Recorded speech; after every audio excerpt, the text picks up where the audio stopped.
Mga ka-antrip, good evening po sa ating lahat. Welcome back again to our channel. Kumusta po kayo? So medyo busy kami mga ka-antrip pero hindi naman talaga ako kasi nag-open nga kami kahapon doon sa third branch namin ng shop.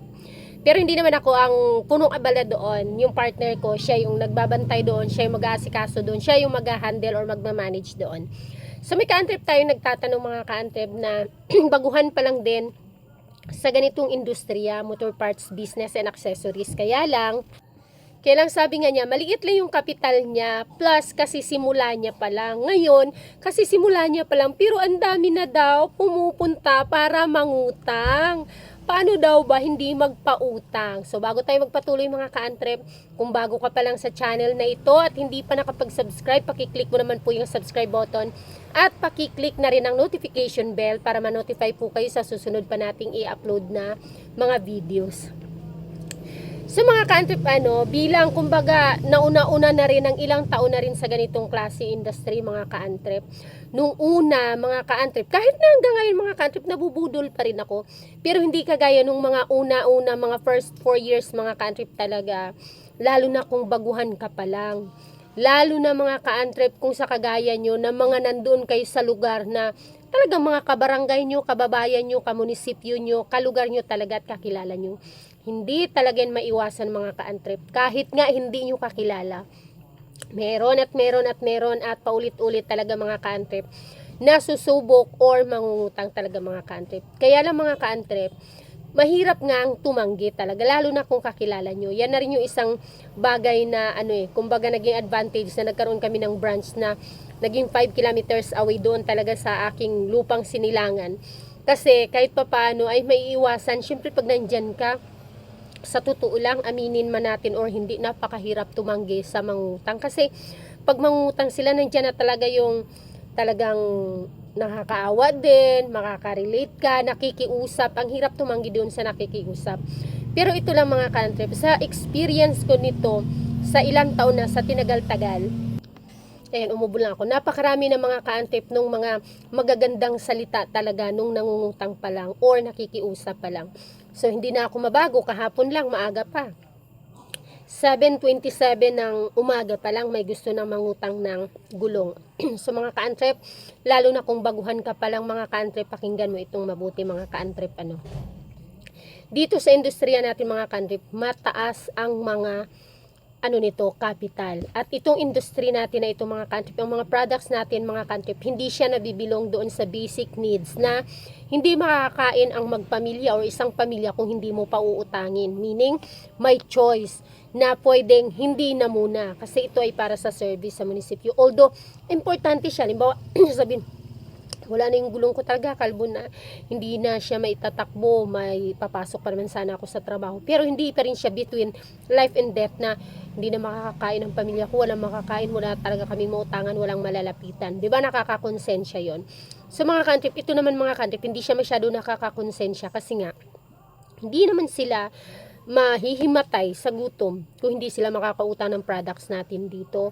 Dahil mga ka-antrip, ang hirap magtiwala. Although ako, kahit na ako mga ka-antrip, kakilala ko pa mismo, mekanik ko pa mismo mga ka-antrip na nung una, syempre, nagbibilihan dito, abay umutang ng halagang 800 plus, hindi na nagpakita.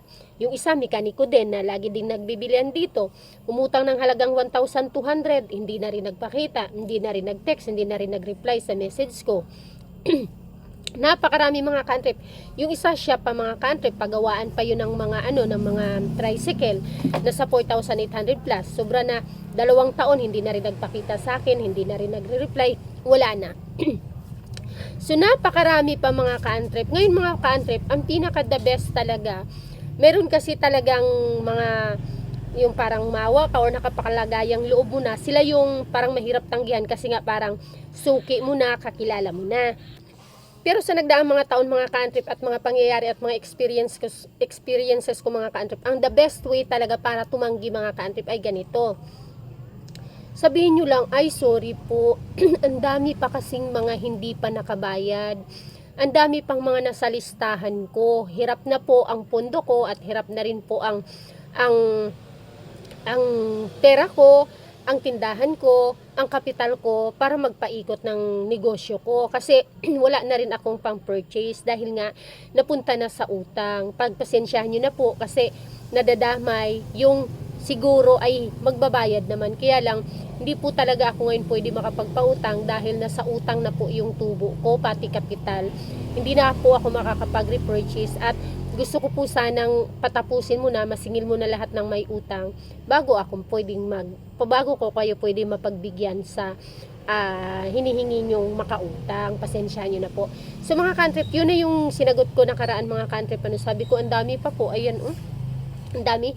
Marami po kasi na talagang nag-a-attempt talaga ng mangutang. Sabi ko, ayan pa po, ang dami pa po yan nila na hindi pa nakakabayad. Kaya nadadamay na lang yung iba na mangungutang na kung maayos man sanang kausap kasi dahil sa kanila at marami rin po kaming hinahabol na bayaran. Kaya kung mailabas ko po ito, tapos maniningil yung mga pinagkakautangan ko ng mga supplier, tapos wala na akong produkto, iisipin nila na ginastos ko yung yung benta, yung pera na pera nila kasi para na yun sa kanila, ipambayad sa kanila.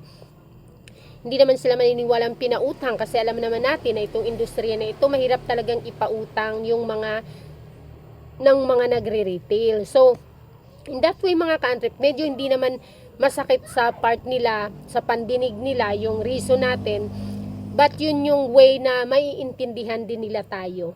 Kasi yun na yung yun na yung nakuha kong parang reasonable reason para sa pagtanggi ng mga mangungutang. Pero hindi pa rin talaga maiwasan mga ka-antrip, lalo na yung parang talagang kakilala mo, yan yung mga ibabalik ko lang, yan yung mahirap. Pati mga ka-antrip sa labor, ang hirap din talagang tumanggi, lalo na tapos ng gawain. Tapos halimbawa 800, bibigyan ka lang muna ng 300 lang ang pera ko, ito lang yung dala ko, ibabalik ko na lang or idadaan ko na lang. Yun yung pinakamahirap mga ka-antrip. Tapos pagkakilala mo, kasi alangan mo naman ipapaiwan yung motor, di ba? Kasi nga kakilala mo.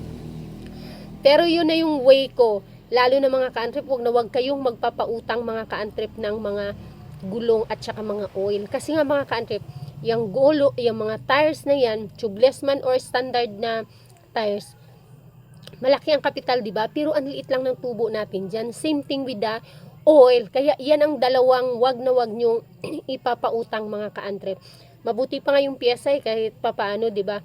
Maayos-ayos yung markup natin. Pero sa gulong at oil, pag hindi ka nabayaran yan on time in just 1 week or 2 weeks, talagang lugi ka na mga ka-antrip. Tunaw na ang tubo mo, abonado ka pa sa kapital mo.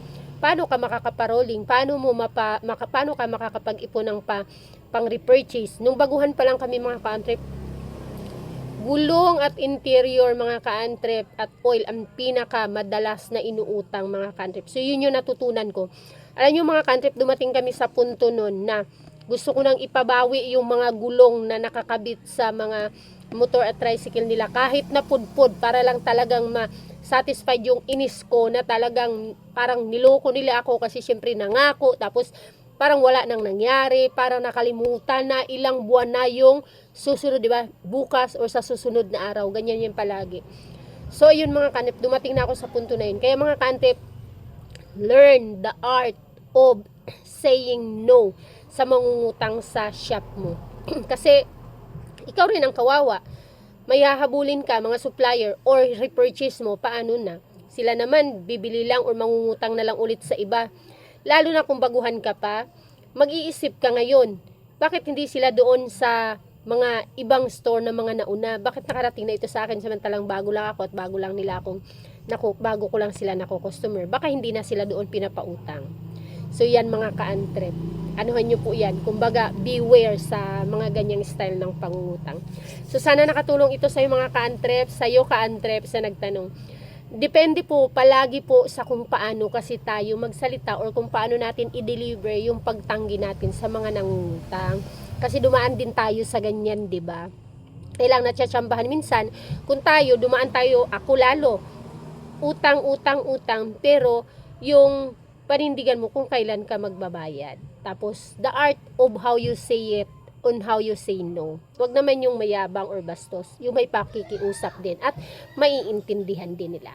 So yun lang mga ka-antrep. Thank you very much at see you on my next video. Palike naman ang video at pa-comment kung meron kayong katanungan at pa-subscribe na rin po sa mga hindi pa nakapag-subscribe.